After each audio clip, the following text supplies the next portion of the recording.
Panatacara Kamas Pro Sudali Gondo Warangka.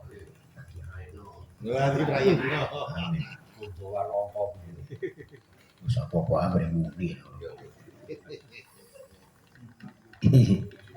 Nuwun dawuh timbalanipun ingkang winantu sinubagya nyanipun. Para kadang mriki Mas Dali tene iku aja mbok nggo ngene ribut kuwi wis. Nggon kuwi KRA tok wae wis mendel. Diguyu wong ribut melorot pangkate. KRA. Nuwun sewu dhateng nyanipun para leduguna. Amlekasi basa iki kula dipun dawuhi yang ingkang winantu sinubagya Kamas kula ing mriki ndani badhe donga. Namung donga kula wau ora Islam, ora Konghucu, ora apa-apa. Jawa kuno selinjongan.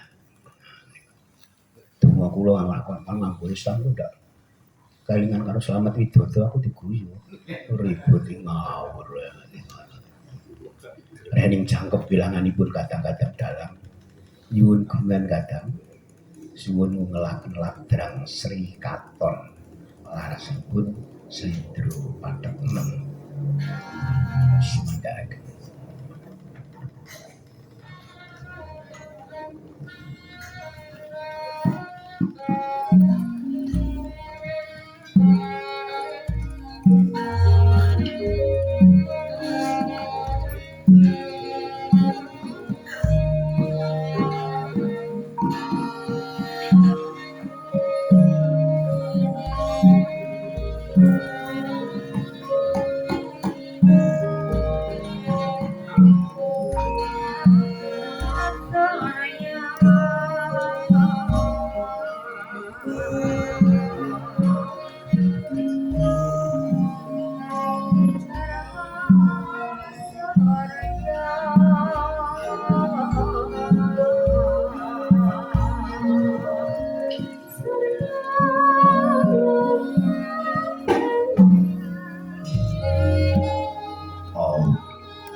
Bening sesangti niskala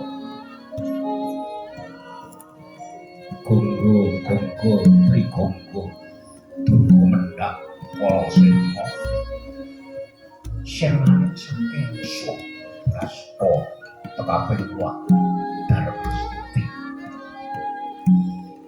udar gagasaning pamangku dalem ana manungsa ingkang maksih eling ing panembah ana titah ingkang maksih enget ing kawutangan ana janma ingkang maksih kober mikir katentreman lan kayuwanan ana ingkang maksih tresna marang kerukunan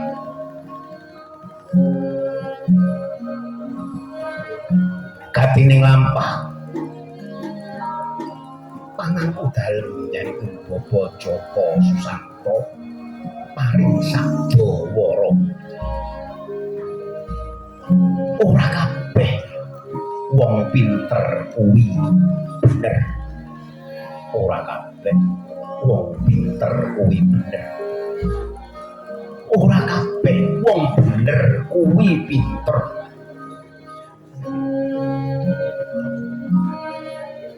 akeh wong pinter ning ora bener lan akeh wong bener senadyan to ora pinter nanging tinimbang dadi wong pinter ning ora bener luwih becik dadi wong bener senadyan to ora pinter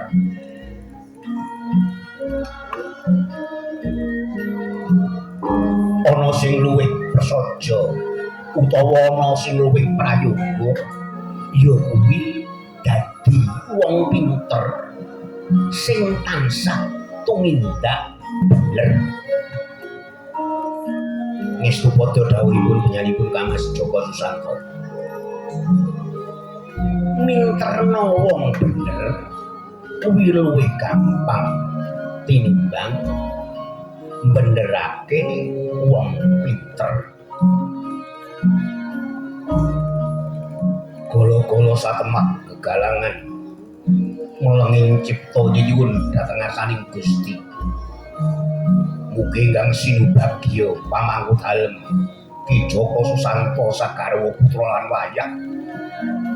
Wiwit dinten menika wiyosan Kemis Pon malem Jumat Wage. Tansah minangka budaya tegese wae pamikir kang ambabar angen-angen.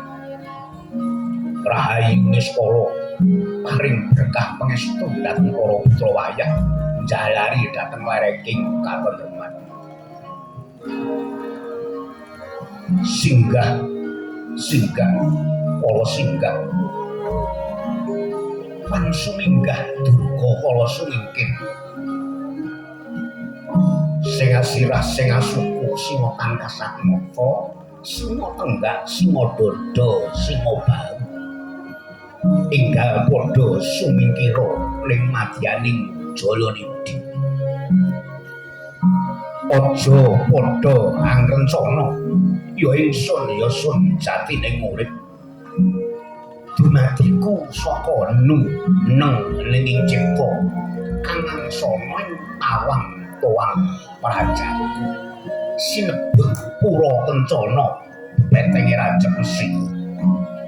Robana tina vidunya kasana wafil akiroti kasana wahina ngadabanar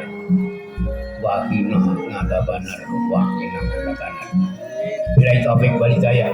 Wassalamualaikum warahmatullahi